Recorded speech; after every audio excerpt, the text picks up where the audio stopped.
Hello, beautiful creatives. This is my Christmas video for you guys. Christmas, Hanukkah, solstice, whatever it is that you celebrate this time of year.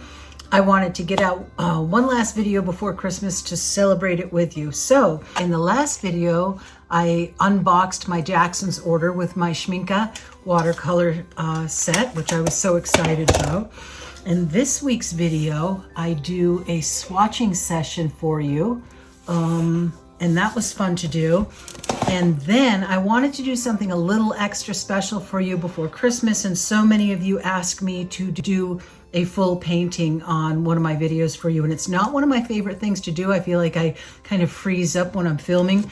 But for my Christmas video for you guys, I did film the whole process of doing this painting. And I sped it up to make it more watchable because the video was like almost 2 hours long until I sped it up. So you get to watch me paint this. You get to watch me do a set of swatching that actually doesn't go well, and then a set of swatching that I did in a way that Natasha Newton likes to swatch in these pebbles. I do that.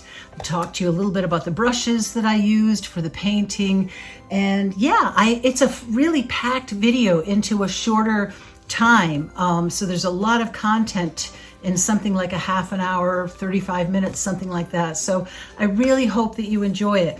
I know that the holidays can be a difficult time for so many. So if you are one of those that tends to struggle through Christmas, especially those of you that have chronic illness, chronic pain, or are grieving, please remember to turn to your creative practice. Remember the intuitive sketchbook that I show you every so often, where I just pour out emotions, not about making a pretty painting. Or if you feel up to it, make a holiday painting, make a pretty painting, make a card for a New Year's card or something like that. But do turn to your creative practice to help you get through this time if it's a difficult time for you. And if it's not a difficult time for you, happy holidays. I wish you holiday blessings. You're all in my heart this holiday season. And this video is my Christmas gift to you. Thank you for watching, guys. If you enjoy the video, please remember to give it a thumbs up and to subscribe to my channel if you'd like to see more of my videos. Happy holidays. I hope you enjoy the video. So the sun is shining in my studio window today after a big blizzard that we had over the last few days. And I actually have not had a chance to use these yet, which has been killing me because I didn't want to unwrap them without at least doing a little bit of it on video for you guys. So I made myself wait. I'll either unwrap them and speed it up or just do a few and then show you at the end, but I have been dying to unwrap these. I do realize that it's probably going to take quite a while to get them all unwrapped, and then I will swatch them. Aren't those little cuties? Maybe I'll just unwrap one or two and chat while I do it, but then I'll just speed the whole thing up. All right, there's the first one. Okay, so I took my little knife, my X-Acto blade, and I popped them all up, so they should pop out more easily now.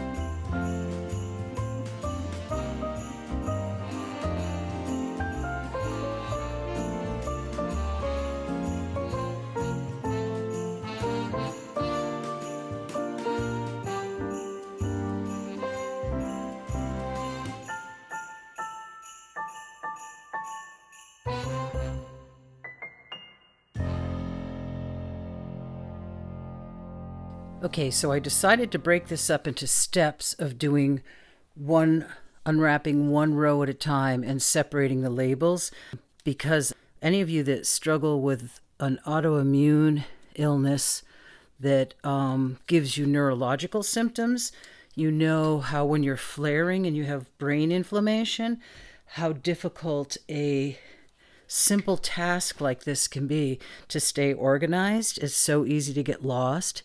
So I am going to do this in baby steps so I don't mess the whole thing up. which doesn't mean I won't mess the whole thing up anyways. It's just easier to keep track, doing it in little steps. Okay, now I'll go on to removing the wrappers from the second row.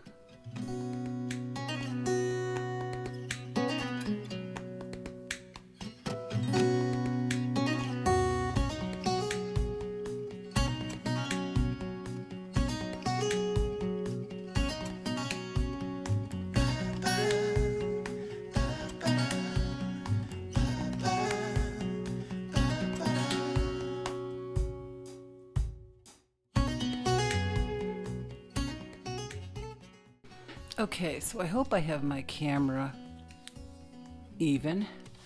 I haven't swatched watercolors in a long time, I don't think. I actually did, maybe I did do a Daniel Smith watercolor swatch a few months ago. I'm not sure which brush I want to use though, because this is the brand new brush, and I actually bought it for gouache, so I'm not sure how that's going to be. I may end up trying a couple of different brushes to see which feels the best for swatching. Alright, I think I'm going to start by trying with the flat. See what happens. Okay, so this actually may be the first set of pre-poured pans that I've ever owned. I normally buy my watercolors in tubes and if I do have them in pans in a palette, I normally pour them into the pans myself. So this was interesting. I've sprayed them down with water. When I first got them, I was kind of surprised how many of them were cracked. There's a little polluted piece on this one, if I can get it off. Not that it really matters, because they all, when I wet them down, they all seem to go together, but there were little crumbles of them that appear to have polluted some of the other colors a little bit. So I want to try to clean those off. Got 2 containers of water. One, wow, whoa, they re-wet very nice.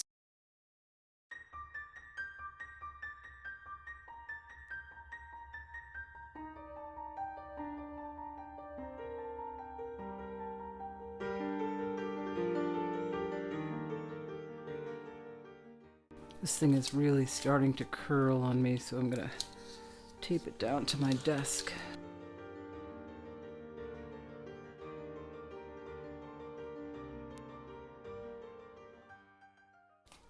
Okay, so I'm just removing, I had all the sides of this paper taped, and I did this swatch sheet that came with the Schmincke Watercolors. And I have to tell you, this was the most miserable experience. The paints are lovely. The paints are actually beautiful. But this paper that let me zoom out here. This paper, I don't even know why I bothered. As soon as it started waffling this bad, I should have just gotten out some watercolor paper and done it on some real watercolor paper, because this was just miserable. It was waffling. The water was pooling because the paper was waffling so bad. Yeah, I mean, gosh, I've bought much cheaper brands that gave you a decent piece of paper to swatch on. This, I don't know, it just doesn't seem worth it to me to even use this sheet. It's so thin, it just can't handle any water at all unless you're a very dry swatcher. But so that's the sheet that I just did, and I'm not even sure I'm going to use the footage that I videoed of me doing it, because it was just a miserable process. So what I was thinking of doing, and I don't know if I did want to have a swatch sheet for inside the container, but I think I'm going to redo it on a piece of watercolor paper. I did lay out the tags as I showed earlier in the video. So what I may do is just do some really quick swatching on here. And I did put a little area for the Potter's Pink and Madder Lake Deep, which, like I said, unfortunately don't fit in the in-between here. So as one of my viewers suggested, that would have been a good place to put them. And I had thought of that, but they don't fit. So I'm not sure what I'm going to do about that. Natasha Newton has a really cute way of swatching. If I can find a pretty hard pencil. She does these little egg shapes. Let's see. And I've never done it this way before, so I don't know if I'll be any good at it. I think she calls them pebbles. I'm not even sure if you can see what I'm doing. It's so light. But maybe I'll shut the camera off, get these drawn in, and then try to imitate the way Natasha does hers, because it's really cute the way she does hers. Angels we have heard on high, sweetly singing o'er the plains, and the mountains in reply, echoing their joyous strains. Gloria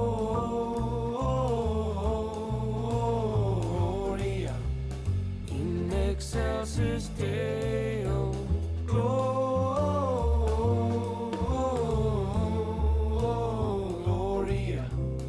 in excelsis Deo. Shepherds, why this jubilee? Why your joyous strains prolong? What the gladsome tidings be, which inspire your happy song? Gloria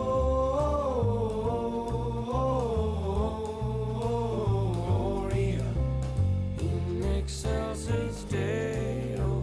Gloria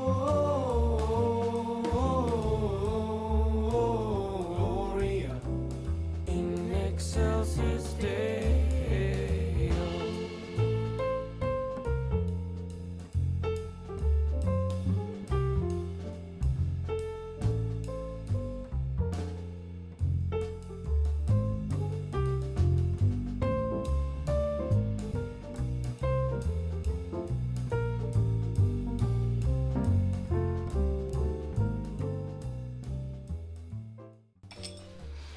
So that's what I get for painting when I'm too tired.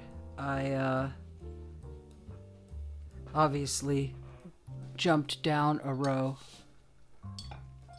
and painted the first two for this row down here, so I'm going to have to cut out some eggs or something to put over what's supposed to be in that row, which isn't the end of the world, but a little bit of a bummer.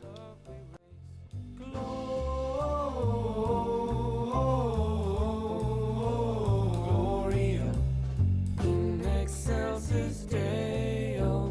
Gloria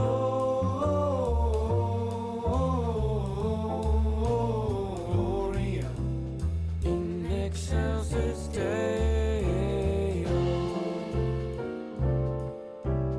In excelsis Deo.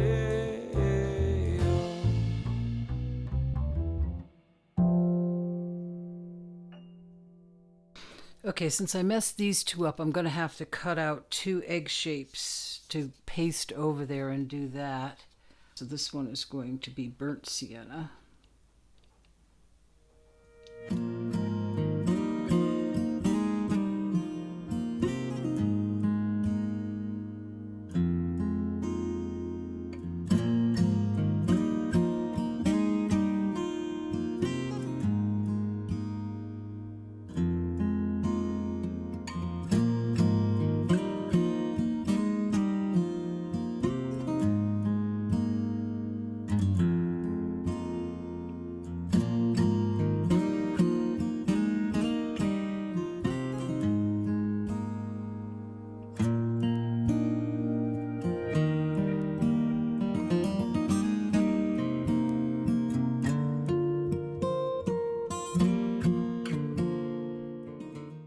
Okay, so I glued a piece of paper over that part.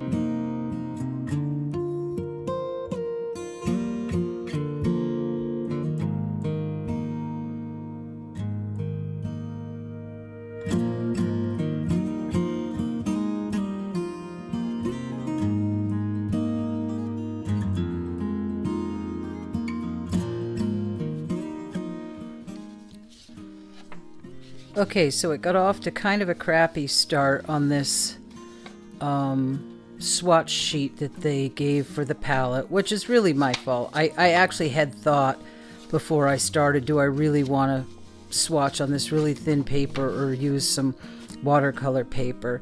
So I wanted this swatch sheet. This swatch sheet was going to live in my palette, and I'll probably redo this on better watercolor paper.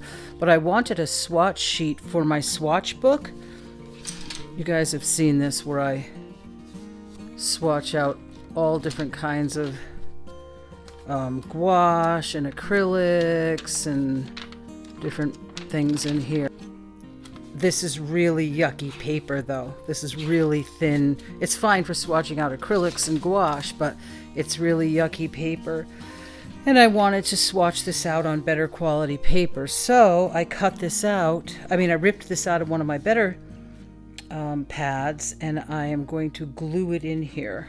This is such a fun way to swatch these pebbles. And like I said, I got this idea from Natasha Newton. She's been doing it this way, and she really gets in there and pushes the paint around. So when she does this with granulating paints, it's really fun because she really gets all kinds of funky granulation going in there. But I thought that would be a fun way to have the colors in my permanent sketchbook.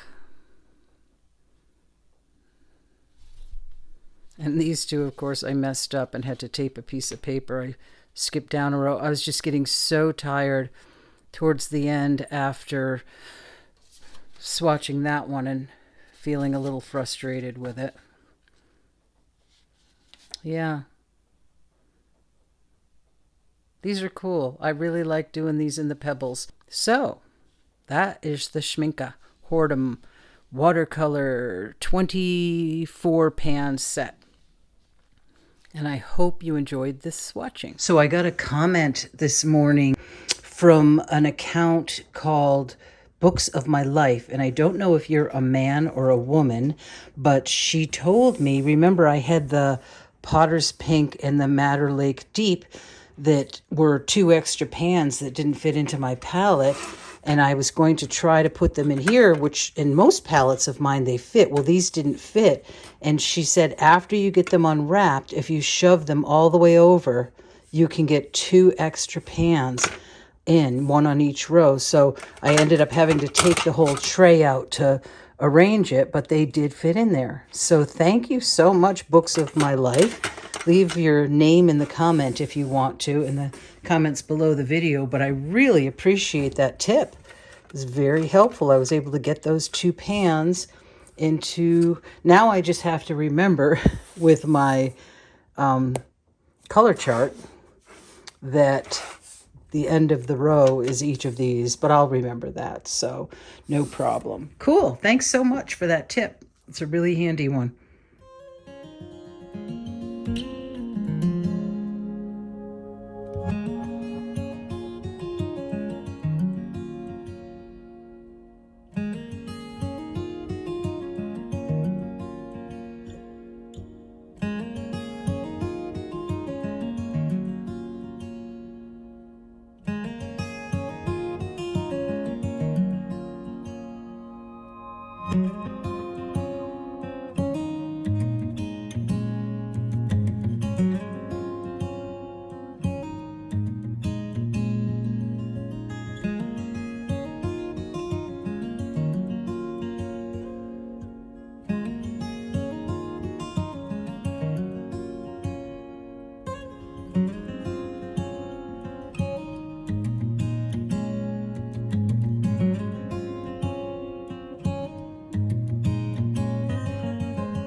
So I came back into the studio to work on my Cardinal, and I forgot to turn the video on. So there's some of this where I removed the paint and where I worked on his crest.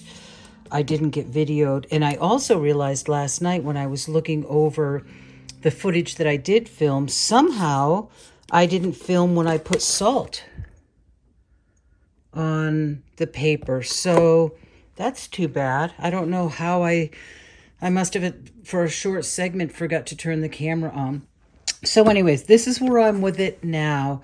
I realized that I presented myself with a couple of real challenges with this.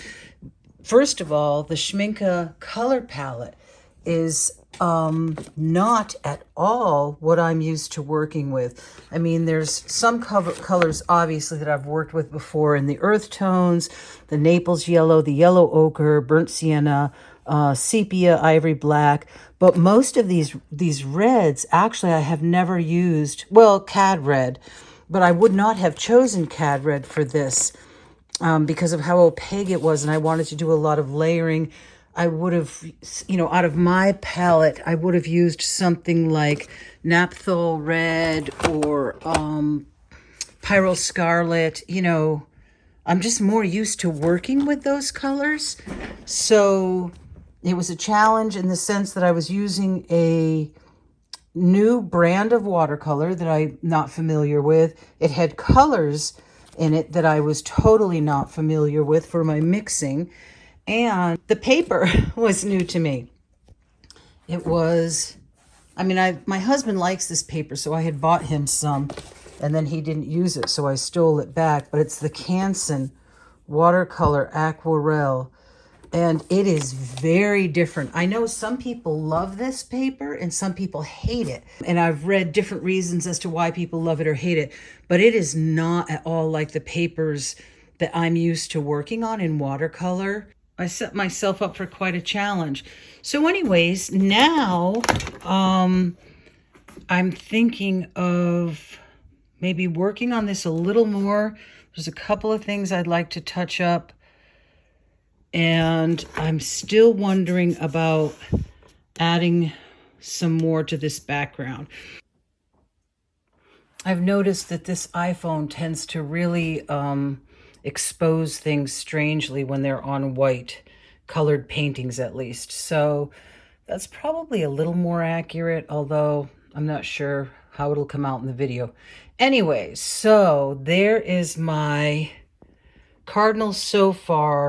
This Canson paper is so strange because as you try to layer, it lifts the paint. But I know one of the things that people really like about it is that you can lift paint out, but you have to be really careful with the layers you put down after that, because that can just keep lifting and make a mess.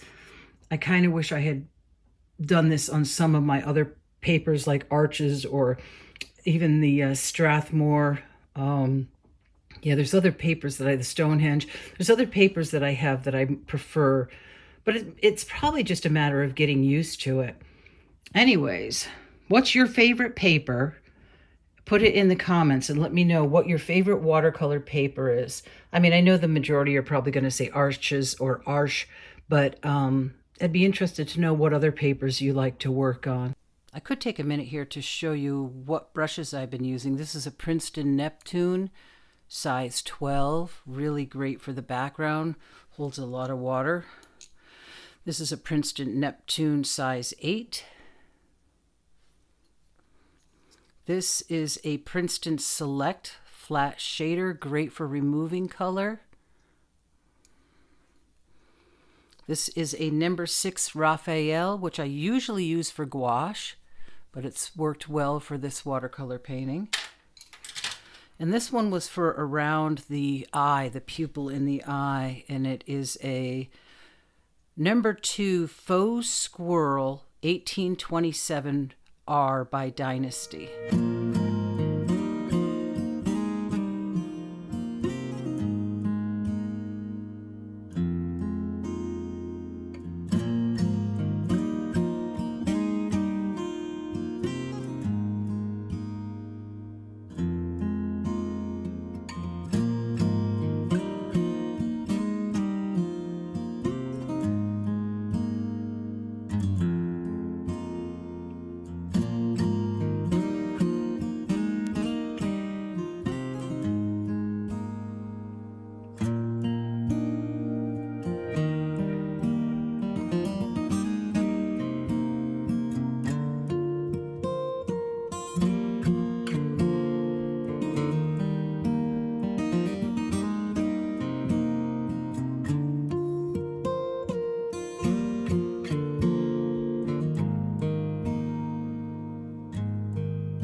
Okay, so as much as I have tried to and succeeded in sticking with only the colors in my new Schmincke palette, which challenged me with the reds, but I did sort of figure it out. I figured out these new reds and got what I wanted. So, and the greens I was able to work out. I'm pretty good at mixing greens, but I'm thinking of adding something from my Daniel Smith palette, which I actually think, no, I thought it was an M. Graham, but it's solid. So it's Daniel Smith. I'm thinking of adding some white to these areas to make them look more like snow on evergreen branches.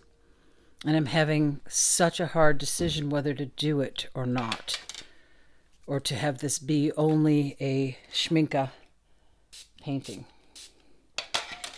But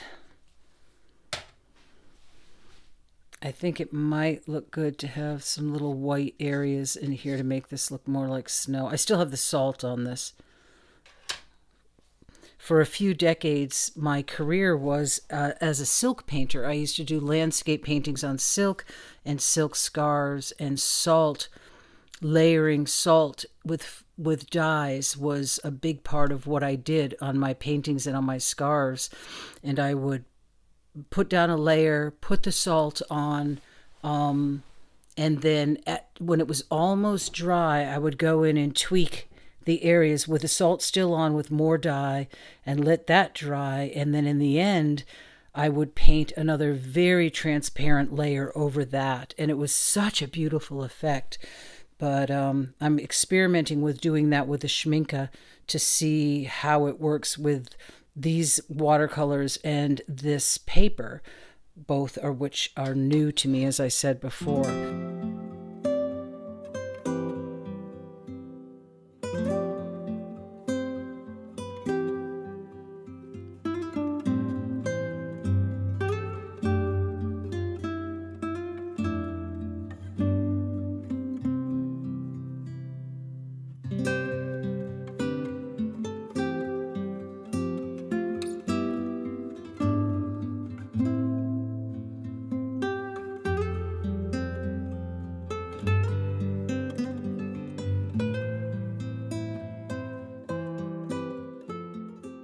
Okay, since the hair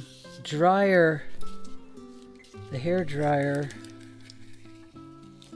lifted up most of my tape, I may as well peel it off now.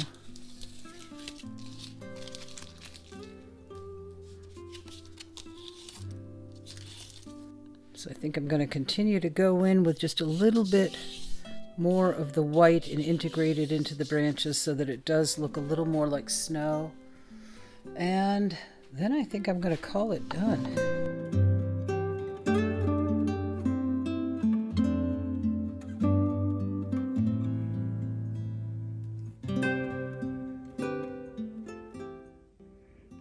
Pretty happy with it. Pretty happy with the way it came out.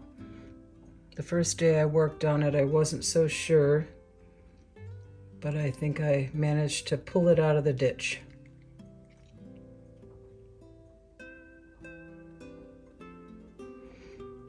Okay, I hope you guys enjoyed watching me paint this. I think it's kind of nerve-wracking to do live paintings, but it was a good experience. I'm glad I did it. I'm glad I got more comfortable with the Schmincke watercolors. Need to play with them a lot more. At first I was feeling discouraged, but there were just too many new aspects. Like I said, new papers, new pigments, new brand. Yeah, I think I got it. I think I got it worked out. So this will be for sale. I'll put it up on my website at some point. I'm not always that good about getting things posted on my website right away, but it is for sale, and I hope you enjoyed watching me paint it.